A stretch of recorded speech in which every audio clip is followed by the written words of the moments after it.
Hello दोस्तों, तो कैसे हैं आप लोग। आज की वीडियो में आप लोगों को बताने वाला हूँ क्लच कंट्रोल हम लोग को ट्रैफिक में किस तरह से करना है, क्योंकि बहुत सारे लोग को क्लच कंट्रोल ठीक से करना आता नहीं है और गाड़ी को ट्रैफिक में लेकर चले जाते हैं और वहाँ पे उनसे होता ये है जो 1-2 दिन में तो कोई दिक्कत कहीं नहीं भी आता है, लेकिन लॉन्ग टर्म में लगभग 15-20 दिन अगर ऐसे हरकत रहा गाड़ी के साथ तो उनका क्लच प्लेट जल जाता है। मतलब वही जो क्लच प्लेट जो जलने का होता है उसका जो रबर जो घिस जाता है क्लच प्लेट, उसको घिसना कहते हैं, जिसकी वजह से हमें बर्निंग का स्मेल भी आने लगता है गाड़ी में, जिस गाड़ी के लिए बिल्कुल अच्छा नहीं है। तो वही हम लोग इस वीडियो में आप लोग को बताने वाला है, उसको किस तरह से हम लोग इग्नोर कर सकते हैं और क्लच प्लेट को घिसने से किस तरह से बचा सकते हैं। तो पहले मैं आपको ये बता देता हूँ क्लच प्लेट घिसना क्या होता है।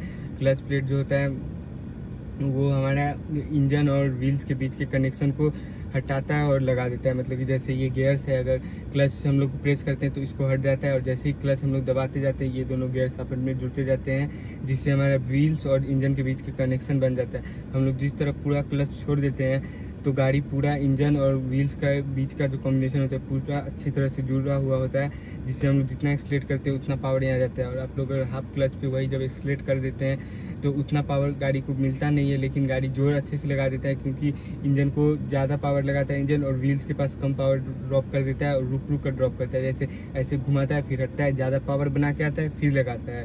तो इस तरह का कुछ कॉन्सेप्ट होता है।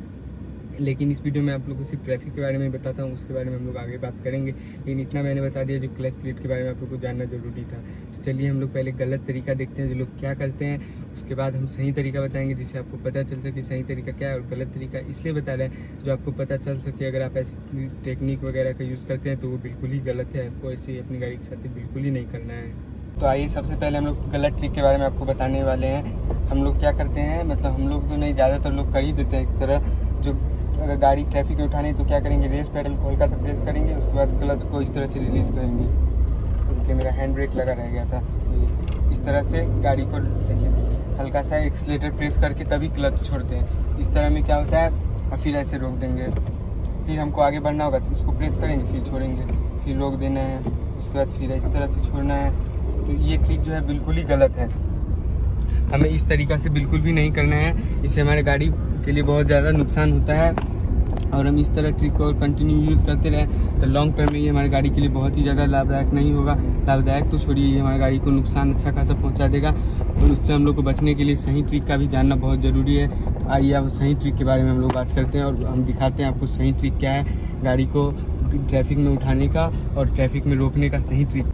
आइए हम लोग सही तरीका में बताते हैं। उसमें होता क्या है, उसमें हम लोग को पहले क्लच को धीरे धीरे छोड़ना होता है जिससे गाड़ी हमारा उठे। और अगर गाड़ी पे अगर लोड ज़्यादा है, मतलब कि अगर आप लोग कहीं ट्रैवल पे निकले हुए लॉन्ग डिस्टेंस पे, तो आपकी गाड़ी में लोग भी होंगे, बूट में भी सामान होगा, तो उस केस में होता है कुछ पेट्रोल गाड़ी जो छोटे इंजन की होती है वो थोड़ी सी दबने लगती है। तो उसमें आप लोग को क्या करना है, क्लच छोड़ना है और जैसे गाड़ी हल्का बढ़ने लगे, मतलब कि जोर लगाने लगे, तब आपको एक्सीलरेटर प्रेस करना है। लेकिन आप गाड़ी में अगर अकेले हो तो छोटे इंजन भी गाड़ी में उतनी दबती नहीं है। अगर अकेले हो आप तो उसमें पहले मैं आपको बताता हूँ उस केस में आपको क्या करना है। जब आप गाड़ी अकेले हो गाड़ी में और ट्रैफिक हो तो आपको किस तरह से गाड़ी उठाना है। तो चलिए इस केस में आपको क्या करना है, बाहर से मैं व्यू करके आपको दिखाता हूँ। पहले छोड़ूंगा, देखिए गाड़ी किस तरह से चलेगी। ये चल गई, इसको मैं अंदर से करके दिखाता हूँ। पहले रोकता हूँ, इसी तरह गाड़ी चली थी, इसको ऐसे प्रेस करेंगे और ये देखिए आप, मेरा दोनों पैर इधर है और ये गाड़ी चल रही है। तो इस तरह से हम लोग को यूज़ करना है और इस तरह से रोक भी देना है तुरंत ही। इस तरह से देखिए, इसको रिलीज करना है, जैसे गाड़ी चली फिर रोक देना है। जितना डिस्टेंस पर आपको रोकना है ज़रूरी लगता है, उस अगले गाड़ी से डिस्टेंस जजमेंट लेकर, जजमेंट वाली वीडियो भी जल्दी आएगी, उसी तरह से आपको करना है। और अगर आप लोग इस तरह से नहीं करेंगे तो फिर आप लोग को फ्यूचर में दिक्कत आने लगेगा। और अब मैं आप लोग को बता देता हूँ जो किस तरह से आप लोग गाड़ी में जब लोड है तो किस तरह से आप लोग को गाड़ी को मैनेज करना है, किस तरह से हल्का सा एक्सीलरेटर प्रेस करना है और हमारा क्लच प्लेट भी ना फूके, मतलब कि क्लच प्लेट जो जलता है वो ना जल जाए, वो कंट्रोल मैं आप लोग को अभी सिखाता हूँ। तो आइए चलिए अब हम लोग ये ट्रिक जानते हैं। जब गाड़ी में 5 लोग बैठे हुए हो, डिक्की में सामान भरा हुआ है, एसी चला हुआ, तो उसमें तो गाड़ी थोड़ा सा दाब मानती है, मतलब कि दबने ही लगती है।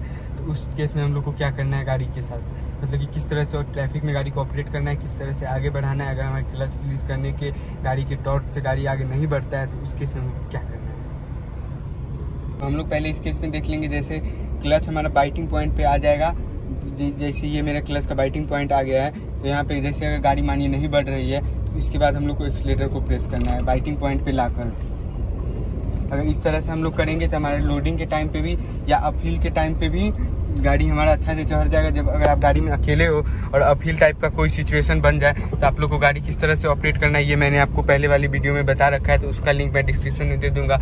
उसमें आप लोग को क्लच को किस तरह से यूज़ करना है वो आप लोग उसमें जाकर देख लें, लेकिन यहाँ पर मैं आपको सिर्फ ट्रैफिक वाला बता रहा हूँ, तो उसमें वही करना है आप लोग को। मैं फिर से करके आपको बताता हूँ। यहाँ पे देखिए कैमरा ले जाकर मैं दिखाता हूँ। आप लोग को क्लच को बाइटिंग पॉइंट पे लाना है इस तरह से, और रेस को तब प्रेस करना है और ये बढ़ने लगेगा। इसमें क्या होगा आप बाहर से देखिए, मैं क्लच को बाइटिंग पॉइंट पर ला रहा हूँ देखिए, और उसके बाद मैं एक्सीलेटर को प्रेस करने के साथ एक्सीलेटर को प्रेस किया और डायरेक्टली क्लच को छोड़ दिया, तो वहाँ पे गाड़ी में कुछ झटका भी नहीं लगा और अच्छे से ये हो भी गए। तो इसको मैं हम लोग को डिस्कस करता हूँ आगे, रुके। तो जैसा कि देखा आप लोगों ने, इसमें क्या होता है कि हम लोग को जो क्लच प्लेट किस तरह से घिस जाता है। और इसमें आप लोग को बता देता हूँ, आप लोग अगर रेस वाला जो ट्रिक यूज़ करते हैं, मतलब कि जो पहले एक्सीलेटर दाबते हैं और उसमें मतलब कि तब क्लच छोड़ देते हैं, तो गाड़ी तो आपको रिलैक्सली उठ जाता है। मतलब आपको लगता है ऐसा रिलैक्सली, गाड़ी के लिए वो बिल्कुल रिलैक्सली नहीं होता है। गाड़ी को उसमें भी स्ट्रगल करना पड़ता है, गाड़ी के लिए वो बिल्कुल ख़राब होता है। उसमें क्या होता है, आप जब रेस दबाते हैं तो इंजन के जोर से, मतलब इंजन का जो वो होता है टर्मिनल, वो जोर से घूमने लगता है और चक्का तो घूम नहीं रहा है, आपका व्हील्स जो है तो वो जोर से घूमता है, और क्लच के कारण आपने चक्का से कनेक्शन उसका काट रखा है। और जैसे ही आप क्लच छोड़ेंगे, कोई तेज घूमती हुई चीज़ कोई एकदम रुकी हुई चीज़ से टकराएगी, या स्लो घूमती हुई चीज़ से कोई तेज घूमती हुई चीज़ टकराएगी, तो उसके बीच में तो घर्षण होगा। उसके बीच में मतलब कि रबर टाइप का कुछ रहता है, वो जिसको हम लोग क्लच प्लेट कहते हैं, वो घिस जाता है।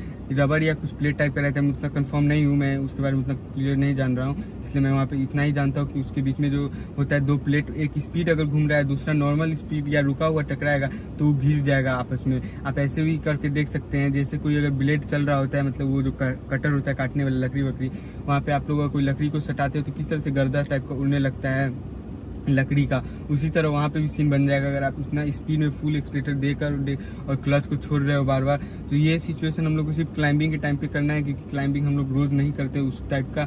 और अगर आप पहाड़ी एरिया में गाड़ी चलाते हैं तो रेगुलर यूज़ टू हो जाते हैं, तो आपको उतना करने का भी जरूरत नहीं पड़ता है, लेकिन यहाँ पर आपको पड़ जाता है।